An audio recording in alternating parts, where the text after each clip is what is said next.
Fofinhos, a gente estava conversando com vocês que répteis primitivos originaram aves e originaram mamíferos.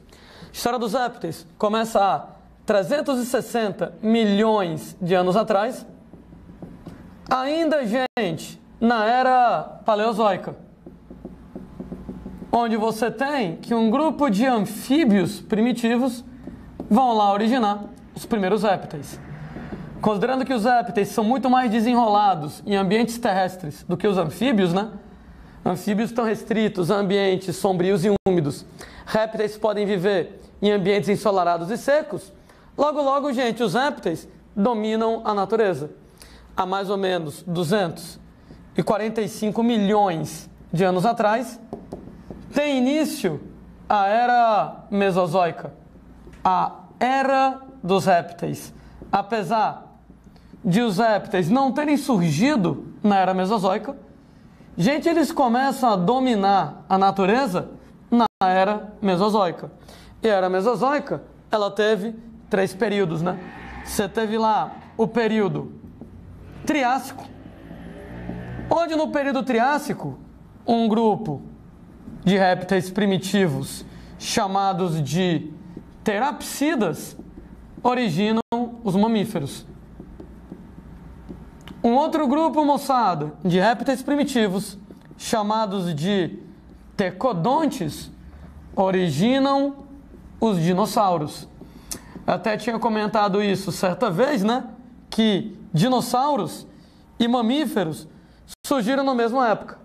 Entretanto, naquele momento, os dinossauros dominavam a natureza de tal modo que os mamíferos eram todos muito pequenos, de hábitos noturnos, e, aliás, no período Jurássico, nós vamos ter o apogeu dos dinossauros. Volto a dizer, olha que os mamíferos já existiam, mas eram os dinossauros que mandavam na natureza, né? Inclusive daí o nome lá das séries de filmes, né?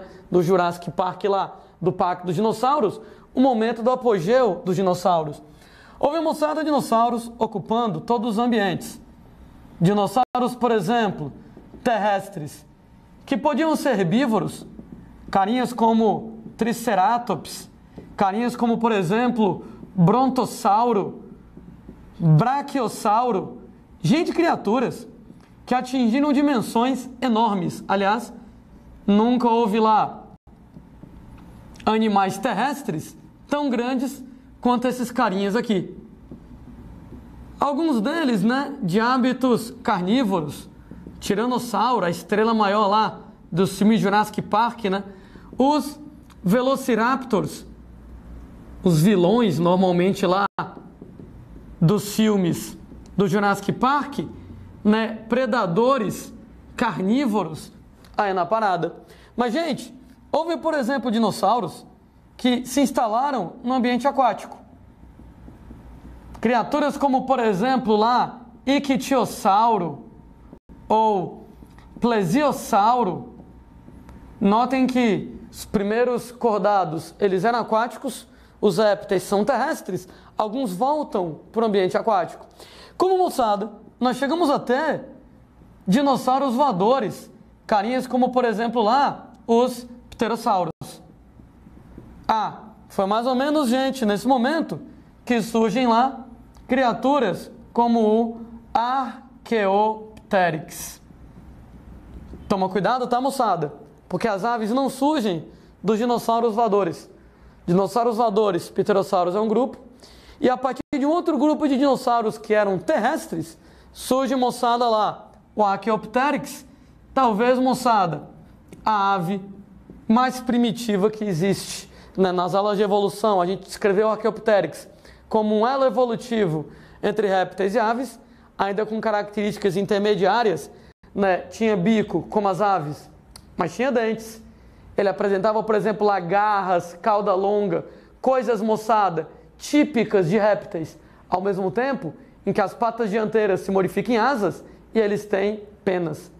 Por falar em penas, é bom lembrar que hoje em dia a gente sabe que dinossauros, de maneira geral, eles tinham penas. Ou seja, aquela visão do filme O Parque dos Dinossauros, do dinossauro como sendo uma criatura semelhante a um réptil, com escamas a visão da gente, desde os anos 2000, quando na China começaram a encontrar os primeiros fósseis de pele de dinossauro intacto, e esses fósseis mostrando que dinossauros tinham um corpo coberto por penas, a visão da gente hoje é outra. Dinossauros eram menos répteis e eram mais aves. Nesse caso, o corpo deles era coberto por penas. Aliás, né, o que acontece aqui, evolutivamente, as escamas córneas feitas de queratina dos répteis acabam originando os pelos dos mamíferos e acabam originando as penas de dinossauros, as penas de aves. A propósito, tudo isso aqui da mesma constituição química, tudo isso aqui formado de queratina, escamas córneas de répteis, pelos de mamíferos, penas de dinossauros, penas de aves de queratina. Ô Landim, mas nem todo dinossauro voava. Para que servia então as penas? Num primeiro momento, pelos em mamíferos e penas nos primeiros dinossauros, nas aves, eles tinham um papel de proteção térmica. Não era, moçada, a princípio, para voar, mesmo porque dinossauros que não tinham a capacidade de voar tinham penas.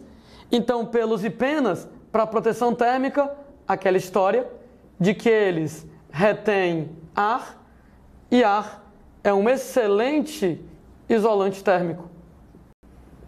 Landim quer dizer que dinossauros que tinham penas já podiam viver, por exemplo, em ambientes frios? A gente não tem certeza. Provavelmente não. Provavelmente nesses caras, as penas, elas trabalhavam da seguinte maneira.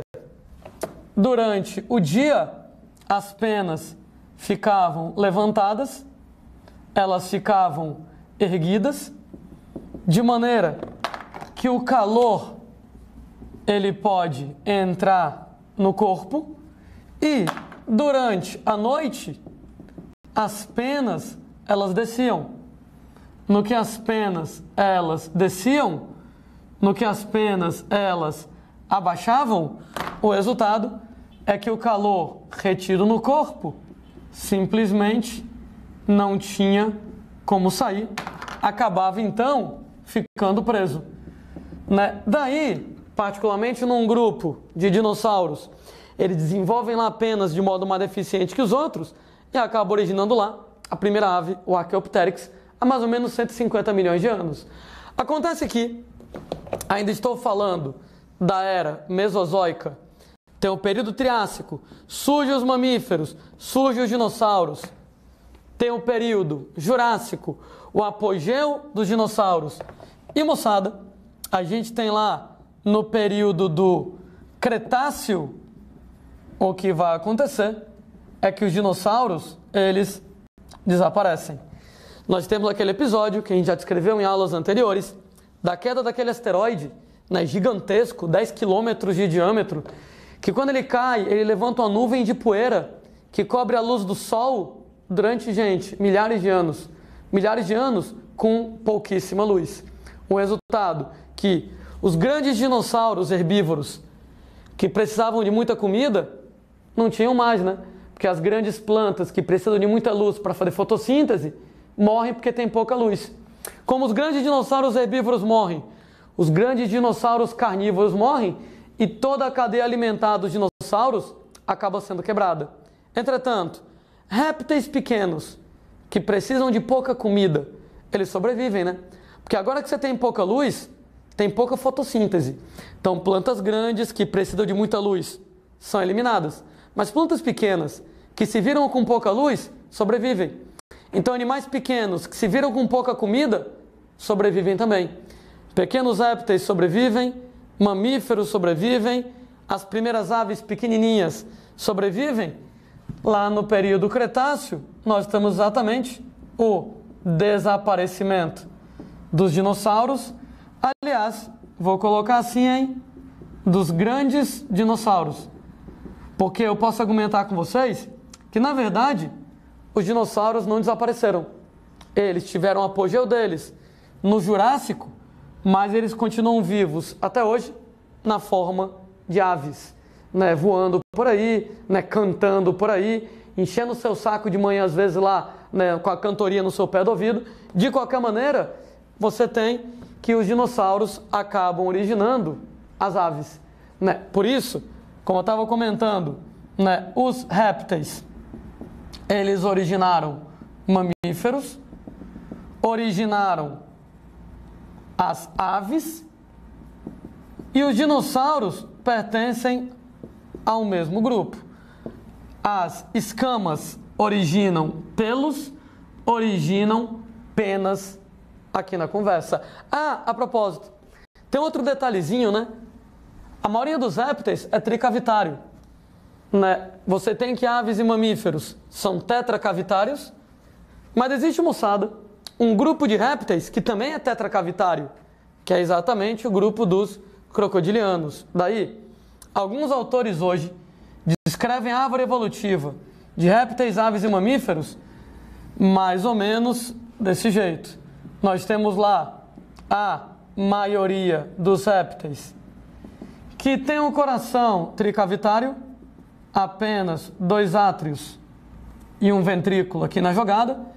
Estamos falando de tartarugas, estamos falando de lagartos e de cobras, mas aí surge um coração tetracavitário. Esse coração tetracavitário, ele vai aparecer em crocodilianos e, moçada, vai aparecer em dinossauros, vai aparecer em aves. Dinossauros e aves super próximos evolutivamente, mas também próximo dos crocodilianos. Ah, e o coração tetracavitário aparece também em relação aos mamíferos. Essa aqui é uma visão que a gente tem hoje para a árvore evolutiva de répteis, aves e mamíferos. Olha que crocodilos, eles estão mais perto dos dinossauros e das aves do que dos outros répteis, porque os outros répteis, de maneira geral, são tricavitários, enquanto que crocodilianos, eles são tetracavitários, e dinossauros e aves extremamente próximos, né? Dinossauros, claro, extintos aqui na jogada. Tanto é que existem algumas propostas para classificar o grupo lá dos animais vertebrados de outra maneira.